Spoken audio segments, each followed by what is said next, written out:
Hello and welcome back to Shaheen Group of Institutions. Today we are continuing our last chapter Rebels and the Raj. हम लोग rebels and the Raj chapter complete कर रहे हैं और ये हमारा second lecture है इसका और इसमें हम लोग देखेंगे अवध इन रिवोल्ट। इससे पहले के चैप्टर में हम लोगों ने एक डिस्कशन किया था रिवोल्ट ऑफ 1857 का, दिल्ली में जो कुछ हुआ और क्या क्या रीजंस थे उसके, वो तमाम चीज़ें हमने देखा। आज हम लोग बात करेंगे रेबल्स एंड द राज वाले चैप्टर में, जो कि रिवोल्ट ऑफ 1857 का चैप्टर है। इसमें अवध की बात करेंगे कि अवध का क्या रोल था और क्या क्या प्रॉब्लम्स थी अवध में, जिसकी वजह से रिवोल्ट ऑफ 1857 हुआ। इसमें अगर टॉपिक्स की बात करें तो टोटली 4 टॉपिक्स हम लोग डिस्कस करने जा रहे हैं। A cherry that will drop into our mouth, the life was gone out of the body, subsidiary alliance and Firangi Raj and the end of a world. ये 4 टॉपिक्स आज हमारा डिस्कशन का टॉपिक होगा। A cherry that will drop into our mouth, जैसा कि Britishers ने कहा था अवध के बारे में कि एक चेरी जैसा है जो कि हमारे मुंह में आखिर आकर गिरेगा। और the life was gone out of the body, यानी जिस्म से जान चली जाना। जब नवाब वाजिद अली शाह को अवध से डिस्प्लेस करके उनको ले जाके कलकत्ता में कैद कर दिया गया था, तो उस वक्त के बारे में कहा है कि जो बॉडी है यानी कि जो रूह है वो उससे अलग हो जाती है, यानी लखनऊ से उसकी रूह जो नवाब वाजिद अली शाह हुआ करते थे वो जुदा हो गए। सब्सिडरी अलायंस के बारे में पढ़ेंगे और देखेंगे कि फिरंगी राज जब शुरू होता है तो एक पूरी दुनिया का खात्मा हो जाता है, एक दुनिया ख़त्म हो जाती है। A cherry that will drop into our mouth one day. 1851 में गवर्नर जनरल लॉर्ड डलहौजी ने जब अवध का किंगडम देखा था और यहाँ पर सब्सिडरी अलायंस जब इन्होंने इसको साइन करवाया था, तो एक स्टेटमेंट जारी किया था लॉर्ड डलहौजी ने कि ये जो अवध है ये एक चेरी है। चेरी जो पान में खाते हैं हम लोग, गोल सा होता है चेरी, तो एक ऐसा चेरी है जो हमारे मुंह में एक दिन आके गिरेगा। और 5 साल के बाद में, ये 1851 में कहे होते हैं और 56 में 5 सालों के बाद जो अवध का किंगडम है ये फाइनली ब्रिटिश एम्पायर ने इसको एनेक्स कर लिया, अपने कब्जे में कर लिया। और ये जो कॉन्क्वेस्ट है ये कई स्टेजेस में है। सबसे पहले सब्सिडरी अलायंस को इम्पोज किया गया अवध पर 1801 में। 1801 में यहाँ पर सब्सिडरी अलायंस नाफिज कर दिया गया था। और सब्सिडरी अलायंस के जो टर्म्स और कंडीशंस थे, पहला ये था कि जो नवाब हेड हुआ करते थे अवध के पूरी किंगडम के, तो उनसे ये कहा गया कि तुम जो है अपनी आर्मी, जो मिलिट्री फोर्सेस हैं, इसको अब छोड़ दोगे, मिलिट्री फोर्सेस को यूटिलाइज नहीं करोगे, यूज़ नहीं करोगे। और साथ ही साथ ब्रिटिशर्स को अलाउ करना है कि ब्रिटिशर्स के जो पोजीशन है वो इनके ट्रूप्स में होंगे, ठीक है। और इसके अलावा एक ब्रिटिश रेजिडेंस इनके यहाँ रहेगा। ब्रिटिशर्स ने कहा कि हमारा एक ब्रिटिश रेजिडेंस आपके कोर्ट में रहा करेगा और वो आपको एडवाइस देगा और उसकी एडवाइस पर ही आपको काम करना है। जो भी एक्ट आप करेंगे with the advice of British residence. तो ये सब्सिडरी अलायंस जब नाफिज किया तो ये 3 कंडीशंस लग गई। रेजिडेंट क्या होता था? रेजिडेंट एक डेजिग्नेशन होती थी, एक पोजीशन हुआ करती थी जिसमें गवर्नर जनरल का जो रिप्रेजेंटेटिव है वो इस टाइप की डेजिग्नेशन होती थी कि ये गवर्नर जनरल को रिप्रेजेंट कर रहे होते थे उस पर्टिकुलर कोर्ट में। और ये उस स्टेट में, जिस स्टेट्स में ये रेजिडेंट को अपॉइंट किया जाता था वहाँ वो रहते थे। और ये इस तरह से देखा जाए कि वो इलाके जो ब्रिटिश राज में डायरेक्टली ब्रिटिशर्स ने कंट्रोल नहीं किया, वहाँ पर ये रेजिडेंट भेज देते थे, तो इनडायरेक्ट वहाँ पर इनका कंट्रोल हो जाता था। आगे अगर हम बात करें कि जब नवाब को उसकी फोर्सेस जो हैं, आर्म्ड फोर्सेस उससे छीन ली जाती हैं, तो नवाब जो है ये काफ़ी ज़्यादा डिपेंडेंट हो जाता है ब्रिटिशर्स पर। और इसके साथ ही साथ लॉ एंड ऑर्डर मेंटेन करने के लिए अपनी किंगडम के अंदर ये ब्रिटिशर्स पर ही ज़्यादा डिपेंडेंट हो जाता है। अब ये जो रेबिलियस चीफ्स हैं, जो तालुकदार्स हैं, उन पर कोई कंट्रोल नहीं होता है नवाब का। और इसी बीच जो ब्रिटिश है ये बहुत ज़्यादा इंटरेस्टेड हो जाते हैं, ये बहुत ज़्यादा लालची हो जाते हैं कि अवध की टेरिटरी पर कब्जा करेंगे। और इस तरह से इन लोगों ने महसूस किया कि जो मिट्टी है अवध की, ये इंडिगो और कॉटन के प्रोडक्शन के लिए काफ़ी बेहतर है। तो अगर अवध को हम लोग अपने टेरिटरी में डायरेक्टली कंट्रोल में शामिल कर लेंगे तो यहाँ से ज़्यादा बेहतर तरीके से इंडिगो और कॉटन को पैदा किया जा सकता है। अर्ली 1850s में 1850 के दशक में जो इंडिया के मेजर एरियाज थे, जैसे मराठा लैंड है या दोआब है, कर्नाटिक रीजन है, पंजाब, बंगाल, ये सब के सब ब्रिटिशर्स ने फतेह करके जीत के अपनी टेरिटरी में शामिल कर लिया था। अब एक आखिरी बचा हुआ था अवध, जिसको ये लोग 1856 में टेक ओवर करते हैं, और इस तरह से जो इनका टेरिटोरियल एनेक्शन का, इनका एनेक्सेशन का जो पॉलिसी था, ये प्रोसेस था, उसको इन्होंने कंप्लीट किया। और ये शुरू हुआ था अवध से पहले, बहुत पहले, जब बंगाल में इन्होंने सबसे पहले कब्जा किया था, और बंगाल के बाद में एक के बाद दूसरी टेरिटरीज को कब्जा करते करते अल्टीमेटली 1856 में अवध को कब्जा किया, और इस तरह से इनकी एनेक्सेशन जो पॉलिसी थी वो पूरी हुई। अब सब्सिडरी अलायंस क्या होता है, इसके बारे में हम लोग थोड़ा सा देख लेते हैं। सब्सिडरी अलायंस लॉर्ड वेलेस्ली ने 1797 में ये इंट्रोड्यूस किया, सब्सिडियरी अलायंस, सहायक संधि के नाम से भी इसको जानते हैं। इसमें क्या होता था कि जो भी इस अलायंस में शामिल होता था ब्रिटिशर्स के साथ, तो उसको कुछ टर्म्स और कंडीशंस को मानना होता था। पहली कंडीशन ये थी कि जो ब्रिटिश है ये जिम्मेदार होगा इन तमाम इंटरनल और एक्सटर्नल मामलों में, यानी कि जिस टेरिटरी से ये साइन होता था, तो ब्रिटिशर्स ये कहते थे कि आपकी अगर किसी से भी लड़ाई होती है तो हम आपका साथ देंगे, और इसके लिए ब्रिटिश आर्म कंटिजेंट जो है इसको उस टेरिटरी में स्टेशन किया जाने लगा। यानी अगर अवध के साथ इनका सब्सिडरी अलायंस साइन हुआ है, तो अवध के लोगों को तो पहले कहा जाता है कि आप लोग अब फौज मेंटेन नहीं करेंगे, और आपकी सिक्योरिटी, आपकी सेफ्टी, आपके लॉ एंड ऑर्डर की जिम्मेदारी हमारी है। तो ब्रिटिशर्स इस तरह से उस टेरिटरी में अपनी फौज को भेजकर वहाँ के कंट्रोल को अपने हाथ में ले लेते थे, और धीरे धीरे करके जब उन्हें पता चलता था कि अब ये रूलर कमज़ोर पड़ रहा है, ये नवाब कमज़ोर पड़ रहा है, तो उसको पूरी तरह से हथिया लेते थे। तो ये इनकी पॉलिसी थी सब्सिडरी अलायंस की। और इसके अलावा ये भी कहा कि जो ब्रिटिश आर्मी आपके यहाँ रहेगी, इसका पूरा जो रिसोर्सेज है मेंटेन करने का, जो पैसे खर्च होंगे, जो खाने पीने का सामान खर्च होगा, ये सब का सब उसी पार्टी को देना पड़ेगा, उसी अलायंस वाले पार्टी को देना पड़ेगा। और इस तरह से एक एग्रीमेंट में शामिल होते थे ये लोग कि कभी भी वॉरफेयर की सिचुएशन हुई तो एक दूसरे की मदद करेंगे। तो इस तरह से सब्सिडरी अलायंस कहीं ना कहीं ब्रिटिशर्स की टेरिटरी में शामिल होने का पहला स्टेप हुआ करता था। इसके बाद हम देखे थे कि the life was gone out of the body.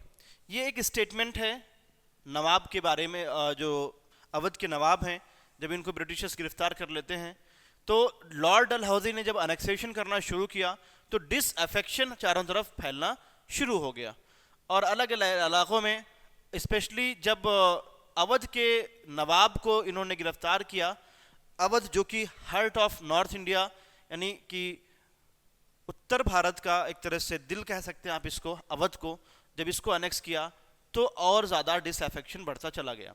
जब नवाब वाजिद अली शाह को डिथ्रोन किया गया, उनको गद्दी से हटाया गया और उनको कलकत्ता एग्जाइल के लिए अवध से निकाल के कलकत्ता भेज दिया, तो इस वजह से उनके ऊपर जो इल्ज़ाम लगाया कि इस इलाके में वो मिस गवर्नमेंट कर रहे हैं, अच्छे तरीके से नज़्म व नस्क या जो एडमिनिस्ट्रेशन है वो नहीं चला पा रहे हैं। तो ब्रिटिश गवर्नमेंट ने ये भी सोचा कि नवाब वाजिद अली शाह जो हैं ये अनपॉपुलर रूलर हैं। ये उनकी सबसे बड़ी गलती थी, सबसे बड़ी भूल थी कि ब्रिटिशर्स ने नवाब वाजिद अली शाह के बारे में सोचा कि ये तो अनपॉपुलर है, कोई इसको जानता नहीं है, और इस तरह से उन्होंने नवाब वाजिद अली शाह को कलकत्ता भेज दिया। लेकिन हुआ क्या कि जो नवाब वाजिद अली शाह थे ये बहुत ही ज़्यादा महबूब थे लोगों के बीच में, लोग उन्हें बहुत चाहते थे, और जब उन्होंने अपने लखनऊ को छोड़ा, अपने उस अवध रीजन को छोड़ा, तो जो उनके फॉलोअर्स थे, जो उनके चाहने वाले लोग थे, वो उनके साथ साथ कानपुर तक आए, और वो अलग अलग तरीके से मरसिया के सॉन्ग्स जो हैं नज़में पढ़ने लगे उनके याद में कि आप हमें छोड़ के जा रहे हैं, और बहुत दुख भरी, दर्द भरी जो है पोइट्रीज लोग पढ़ने लगे। तो जैसा ब्रिटिशर्स ने क्या सोचा था कि ये तो ऐसे ही छोटा मोटा नवाब है और इसको हम लोग आसानी से रिप्लेस कर सकते हैं, लेकिन लोगों का साथ उनके साथ था और लोग उनके साथ साथ कानपुर तक गए। अब इस तरह से नवाब को जब एग्जाइल किया गया तो इस वजह से जो है कंटेम्प्रेरी ऑब्जर्वर्स ने देखा कि ग्रीफ भी था लोगों में, दुख था, और लॉस भी लोगों को लग रहा था कि बहुत बड़ा लॉस हुआ नवाब के चले जाने की वजह से, ये बहुत बड़ा लॉस था। और एक कंटेम्प्रेरी ऑब्जर्वर ने लिखा है कि life was gone out of the body, यानी जिस्म से जिंदगी चली गई। नवाब चले गए, अवध से नवाब चले गए, इसका मतलब यह है कि जिस्म से जिंदगी चली गई, और body of this town had been left lifeless, और इस शहर का इस शहर की जो जिस्म है, जो बॉडी है, वो अब बेजान है, लाइफलेस है. देयर वॉज नो स्ट्रीट और market and house which did not well out the cry of agony in separation of जाने आलम. जाने आलम यानी नवाब के सेपरेशन में, उनके चले जाने की वजह से कोई गली, कोई चौराहा, कोई नुक्कड़ ऐसा नहीं है जो गम में ना हो, जो शरीक गम ना हो. एक और गाना है, फोक सॉन्ग है, जो इलाकाई अवधी जुबान में है, और इसमें लिखा कि honourable English came and took the country, अंग्रेज बहादुर आइन मुल्क ले लिहों. ये अवधी भाषा का एक पोएम है, एक सॉन्ग है कि अंग्रेज आए और उन्होंने अवध को, जो लखनऊ की पूरी टेरिटरी थी अवध की, उसको इन्होंने अपने कब्जे में ले लिया. तो इस तरह से देखा जाए बहुत ज़्यादा इमोशनल उतार चढ़ाव है. लोग नवाब के रिमूवल से काफ़ी ज़्यादा परेशान हैं, और इस तरह से नवाब का जो कल्चर था, नवाबी जो संस्कृति थी, वो पूरी तरह से अब ख़त्म होने की कगार पर आ गई. इस तरह से देखा जाए बहुत सारे म्यूजिशियंस जो हैं, डांसर्स हैं, पोएट्स हैं, आर्टिजन्स हैं, कुक हैं, रिटेनर्स हैं और एडमिनिस्ट्रेटिव ऑफिशियल्स हैं. नवाब के चले जाने के बाद में ये तमाम लोग अपनी अपनी जो रोजी रोजगार था उसको भी छोड़ देते हैं. नवाबों के बारे में आता है कि अवध के नवाब काफ़ी ऐश प्रस्त हुआ करते थे, और अलग अलग तरीके के म्यूजिशियंस, डांसर्स, पोएट्स, आर्टिजन्स उनके कोर्ट में बैठ के, और उनके ज़रिए से नवाब लोग लुत्फ़ अंदोज़ हुआ करते थे. और जब नवाब चला गया तो उनके जो एम्प्लॉयज़ थे, जो उनके आराइश और आराम के सामान मुहैया कराने वाले लोग थे, वो लोग भी बेरोज़गार हो गए. तो इस तरह से जो अवध का कैप्चर है, जो ब्रिटिशर्स ने अवध को अपने डायरेक्ट कंट्रोल में ले लिया 1856 में, तो इसकी वजह से ना सिर्फ ये कि नवाब का खात्मा हुआ और नवाब की पावर ख़त्म हुई, बल्कि बहुत सारे लोग जो नवाबों की वजह से रोज़गार से जुड़े हुए थे, उन लोगों को भी परेशानियां उठानी पड़ी, उनके भी जॉब चले गए. उस टाइम का 1856 और 7 के ज़माने में जब रिवोल्ट हुआ था 57 में, तो उस टाइम पे ये एक मैप है ब्रिटिश इंडिया का, जो डार्क रेड कलर में है. ये सारे के सारे ब्रिटिशर्स के टेरिटरीज़ हैं. ये जो राजपूताना और गुजरात सिंधिया का इलाका है, राजपूतों का एरिया, ये ब्रिटिशर्स के कंट्रोल में नहीं था, बल्कि पंजाब, सिंध, लखनऊ, अवध, ये सारे टेरिटरीज़ जो हैं अपर साइड में, ये सब ब्रिटिशर्स के कंट्रोल में थे. और साउथ में अगर देखा जाए तो निज़ाम ऑफ हैदराबाद और मैसूर की जो किंगडम थी, ये आउट ऑफ ब्रिटिश कंट्रोल थी. बाकी सारे इलाके जो हैं कोस्टल एरियाज़, ये सब के सब ब्रिटिश कंट्रोल में थे. ये त्रवंकोर भी नहीं था ब्रिटिश कंट्रोल में, ओडिशा नहीं था. इस तरह से कुछ इलाके ही बचे थे. बाकी ज़्यादातर टेरिटरीज़ पर जो आउटर बाउंड्रीज़ हैं, वहाँ पर ब्रिटिशर्स का कब्जा हो चुका था. इसके अलावा अब एक नया इसमें टॉपिक है कि Firangi Raj and the end of a word. Firangi Raj, फिरंगी ब्रिटिशर्स के लिए, जैसा कि लास्ट क्लास में भी हमने बताया था कि फिरंगी का मतलब डेरोगेटरी टर्म में ब्रिटिशर्स को या यूरोपियंस के लिए यूज़ किया जाता है फिरंगी. और फिरंगी राज जब यहाँ पर आया, यानी ब्रिटिश रूल जब यहाँ आया, तो एक तरह से एक पूरी दुनिया का खात्मा हो गया. जो नवाब की पूरी संस्कृति थी, जो अवध का सांस्कृतिक कल्चर था, वो पूरा का पूरा डिस्ट्रॉय हो गया, ख़त्म हो गया. तो कई सारे अवध में जो है ताल्लुकदार्स हैं, पीजेंट्स हैं, सिपाहीज़ हैं, सिपाही हैं, ये तमाम की तमाम इन लोगों की शिकायतें आनी शुरू हुई. और डिफरेंट वेज में अगर देखा जाए तो फिरंगी राज जो है, इसको आइडेंटिफाई किया जाता है एक पूरे वर्ल्ड की, पूरे दुनिया के खात्मे के एक ऐसा टाइम जहाँ पर बहुत सारे लोगों को वैल्यू दिया जाता था, रेस्पेक्ट दिया जाता था, और उनको डियरेंस अलाउंसेस भी दिए जाते थे. जो नवाब था उसने काफ़ी सारे लोगों को अपने अंडर में एम्प्लॉयज़ रखा था. ये तमाम चीज़ें ख़त्म हो गई, और बहुत ही कॉम्प्लेक्स इमोशंस और इश्यूज़ सामने आने शुरू हुए. और जो ट्रेडिशंस थे, लॉयल्टीज़ थी, ये लोग जो रिवोल्ट ऑफ 1857 के लिए रास्ता तैयार करना शुरू किए. अवध में दूसरे जगहों के मुकाबले में जो रिवोल्ट है, जो ब्रिटिशर्स के ख़िलाफ़ बगावत थी, इसका एक्सप्रेशन जो है बहुत ज़्यादा देखने को मिलता है. एक जो एलियन लोग थे, जो ब्रिटिशर्स थे, ये बिल्कुल अलग थे. और जब अवध के लोगों ने ब्रिटिशर्स को देखा कि वो किस तरह से घुस के और उनके टेरिटरी को कंट्रोल कर रहे हैं, तो काफ़ी ज़्यादा रेजिस्टेंस होना शुरू हुआ. नवाब को जो है जब डिस्प्लेस किया गया, तो इससे जो है पूरे जो रीजन के ताल्लुकदार थे, अलग अलग जो ज़मींदार थे, ताल्लुकदार थे, ये सब भी अफेक्टेड हुए.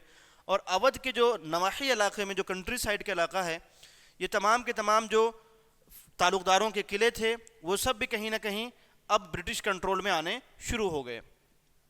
ब्रिटिशर्स के आने से पहले जो ताल्लुकदार थे, इन्होंने अपनी आर्म्ड रिटेनर्स या बना रखा था, फोर्ट्स बना रखा था, किले बना रखे थे, और एक तरह से देखा जाए ये अपनी ऑटोनॉमी इंजॉय कर रहे थे। ब्रिटिशर्स के आने से पहले जो नवाब थे, नवाब चूंकि ऐशो इशरत में फंसे हुए थे, वो बहुत ज़्यादा ध्यान नहीं देते थे। जो उनके ताल्लुकदार हुआ करते थे, ज़मींदार हुआ करते थे, वो काफ़ी पावरफुल हो गए थे और राजा के तौर पर अलग अलग टेरिटरीज में अपने इलाकों को डिमार्केट कर रखा था और अपने हिसाब से वो वहाँ का रोल देख रहे थे। ऐसा नहीं है कि वहाँ पर मिसमैनेजमेंट, मिस गवर्नमेंट था। जो लोकल ताल्लुकदार हुआ करते थे, राजा हुआ करते थे, वो बहुत बेहतर तरीके से सारी चीज़ों को मैनेज कर रहे थे, हैंडल कर रहे थे। लेकिन जब ब्रिटिशर्स आ गए तो ब्रिटिशर्स ने अपनी चीज़ें इंपोज करनी शुरू की और इस वजह से काफ़ी सारी परेशानियां आनी शुरू हुई। ब्रिटिशर्स जो थे ये किसी भी तरीके के ताल्लुकदार के पावर्स को टॉलरेट नहीं करना चाहते थे और अनेक्सेशन के फौरन बाद जो ताल्लुकदार थे इन तमाम को डिसआर्म करना शुरू किया और इनके फोर्ट्स को, किलों को डिस्ट्रॉय करना शुरू किया, तोड़ना फोड़ना शुरू कर दिया। ब्रिटिश लैंड रेवेन्यू की जो पॉलिसी थी, इसने ताल्लुकदारों की जो पोजीशन थी उसको और ज़्यादा अंडरमाइन किया, उसको और ज़्यादा नीचे गिराया।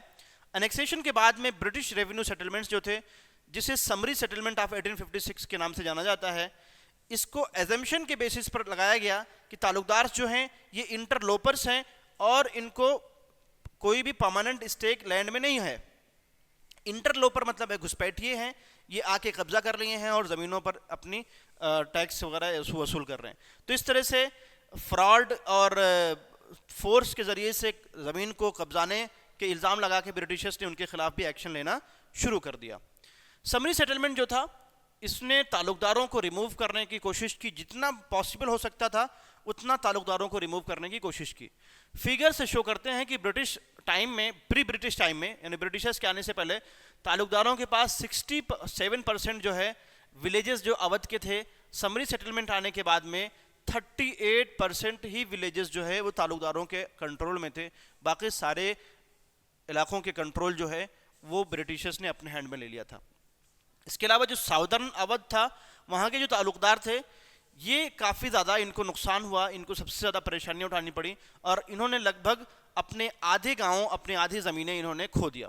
ब्रिटिशर्स के जो लैंड रेवेन्यू ऑफिसर्स थे, इनका ये बिलीव था कि ताल्लुकदारों को अगर हम रिमूव कर देंगे और जब हम उनको बीच से हटा देंगे तो हम इस ज़मीन को अच्छे से सेटल करने में कामयाब होंगे और जो एक्चुअल ओनर्स हैं इस ज़मीन के, उनको हम देंगे खेती करने के लिए और फिर हम पीजेंट्स का एक्सप्लॉयटेशन करेंगे अपने लेवल पर और रेवेन्यू जो है रिटर्न्स उससे हमें मिलना शुरू हो जाएगा। लेकिन इस तरह से हुआ नहीं। रेवेन्यू फ्लोज जो थे स्टेट की वो और ज़्यादा बढ़ गए और जो टैक्स कलेक्शन था उसका बर्डन पीजेंट्स पर होना शुरू हुआ, बर्डन कम होने के बजाय और ज़्यादा बढ़ना शुरू हुआ। तो ऑफिशियल्स ने जल्द ही पता लगा लिया कि अवध के एक लंबे चौड़े एरिया में को ओवर एसेस किया गया था और जो रेवेन्यू डिमांड में इंक्रीज़ किया गया था, इसकी वजह से जो रेवेन्यू डिमांड जो है सम प्लेसेस पर 30 से 70% कर दिया गया था।